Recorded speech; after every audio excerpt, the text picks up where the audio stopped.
जय हिंद, वंदे मातरम। दोस्तों बहुत बहुत स्वागत है आप सभी का न्यूज इंडिया में। और अभी तक आपने इस वीडियो को लाइक नहीं किया तो लाइक कर लीजिए, और चैनल पर नए हैं तो चैनल को सब्सक्राइब कर लीजिए, साथ में बेल आइकन भी प्रेस कर लीजिए और वीडियो को ज्यादा से ज्यादा शेयर कीजिए। और आप किस राज्य शहर से न्यूज को देख रहे हैं कमेंट में जरूर लिखें। तो चलिए बढ़ते हैं खबरों की ओर।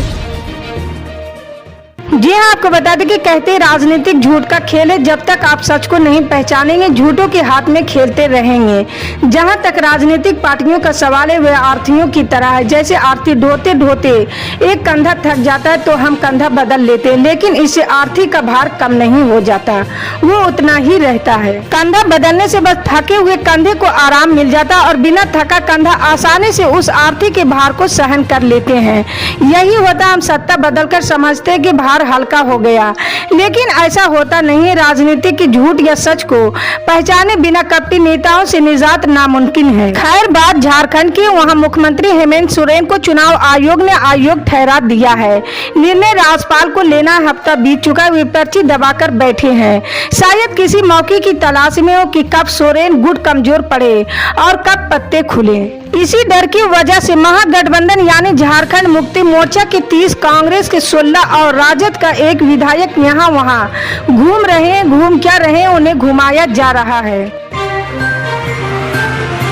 जी हाँ, आपको बता दें कि उत्तर प्रदेश की सियासत में सपा 111 विधायकों के साथ भले ही मुख्य विपक्षी दल हो, लेकिन 2024 की चुनावी राह उसके लिए काफी मुश्किल भरी है। शिवपाल यादव से लेकर ओम प्रकाश राजभर तक अलग हो चुके हैं, तो आजमगढ़ और रामपुर सीटें भी हाथ से निकल गई है।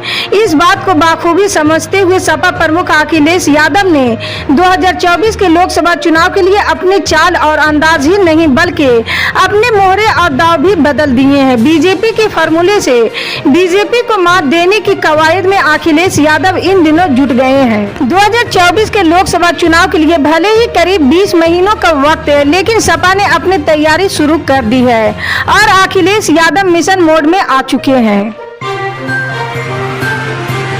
जी आपको बता दें कि चंद्रबाबू नायडू के नई दिल्ली की कई यात्राओं के बीच ऐसी खबरें आ रही है कि आंध्र प्रदेश और तेलंगाना में जल्द ही एक नया राजनीतिक गठबंधन देखने को मिल सकता है। सूत्रों की माने तो तेलुगु देशम पार्टी 4 साल से अधिक समय के बाद अब एक बार फिर राष्ट्रीय जनतांत्रिक गठबंधन में वापसी करना चाहती। प्रधानमंत्री नरेंद्र मोदी ने हाल ही में आंध्र प्रदेश के पूर्व मुख्यमंत्री और तेदेपा प्रमुख नारा चंद्रबाबू नायडू से दिल्ली में मुलाकात की थी। सूत्रों ने कहा कि भाजपा और तेदेपा आंध्र प्रदेश व तेलंगाना में गठबंधन पर विचार कर रहे हैं, क्योंकि दोनों राज्यों में टीडीपी का अच्छा वोट बैंक है।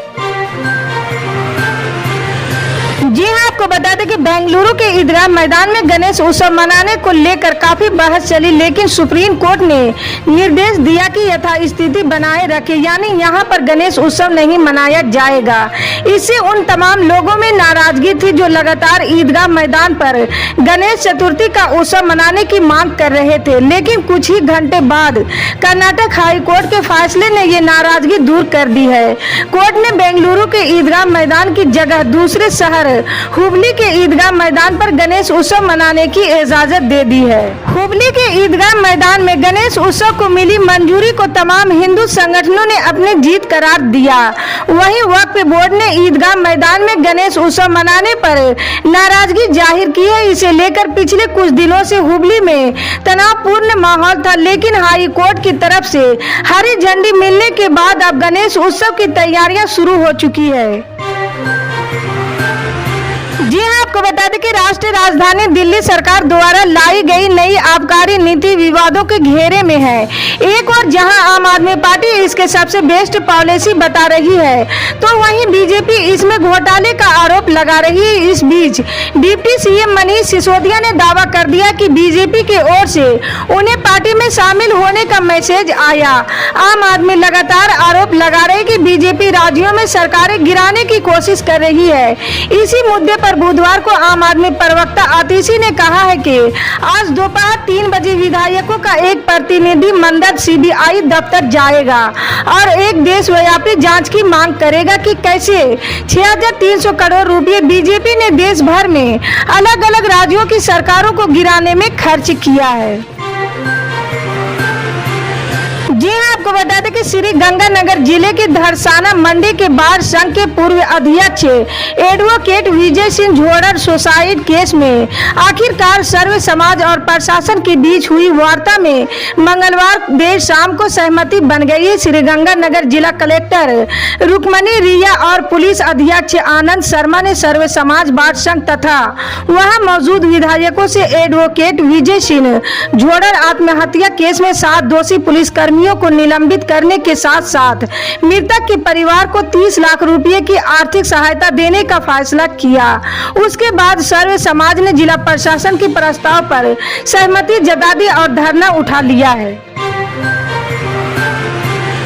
जी हाँ, आपको बता दें कि यूपी के बांदा में खाकी के जवानों ने इंसानियत की मिसाल पेश की है। दरअसल पुलिस वालों ने एम्बुलेंस न पहुंचने के चलते मारपीट में घायल हुए शख्स को पहले चारपाई पर लेटाया, फिर चारपाई को कंधे पर उठाकर पैदल ही अस्पताल तक पहुंचाया, जिससे घायल शख्स की जान बच गई। मामला तिनवारी थाना के लोहरी गाँव का है, जहाँ PRV 112 को 2 पक्षों में मारपीट की सूचना मिली थी। सूचना मिलते ही पुलिस मौके पर पहुंची। वहां देखा कि मारपीट के कारण एक शख्स बुरी तरह घायल हो गया था। वो खून से लथपथ हालात में पड़ा हुआ था। उसे अस्पताल पहुंचाना जरूरी था, लेकिन गांव का रास्ता सकरा था और वहां एम्बुलेंस नहीं पहुंच सकती थी। जी हाँ, आपको बता दें कि पाकिस्तान में बाढ़ की वजह से हड़कंप मचा हुआ और जनता हाहाकार कर रही है। बीते 10 दिनों में यहाँ जो मूसलाधार बारिश हुई है, उसकी वजह से 30 सालों के सारे रिकॉर्ड टूट गए हैं। अब तक यहाँ 1100 से ज्यादा लोगों की मौत हो चुकी है। 10 लाख से ज्यादा लोग अपने घरों को खो चुके हैं। इस बाढ़ का असर पाकिस्तान के 3 करोड़ लोगों पर पड़ा है। बाढ़ से सिर्फ पाकिस्तान के लोगों को ही फर्क नहीं पड़ा है, बल्कि पशुओं को भी हालात खराब है। अब तक 7 लाख से ज्यादा पशुओं की मौत इस बाढ़ की वजह से हो चुकी है। बाढ़ की वजह से पाकिस्तान में अब तक 3000 किलोमीटर की सड़कें बह चुकी है। जी हाँ, आपको बता दें कि देश के कई हिस्सों में भारी बारिश और बाढ़ से जनजीवन अस्त व्यस्त है। उत्तर से दक्षिण तक भारी बारिश और बाढ़ से लोगों का हाल बेहाल है। सब कुछ पानी में तबाह और बर्बाद हो रहा। पहाड़ों और मैदानी इलाकों में हुई भारी बारिश अब यूपी को डुबाने लगी है। यूपी की नदियां उफान पर है। वाराणसी में गंगा किनारे कई कॉलोनी पानी में डूब गई। वाराणसी से सटे मिर्जापुर जिले में गंगा नदी कहर बरपा रही है। इसी तरह के पल पल के अपडेट जानने के लिए जुड़े रहे हमारे न्यूज इंडिया के साथ। मिलते हैं अगली बड़ी खबर में, तब तक के लिए जय हिंद।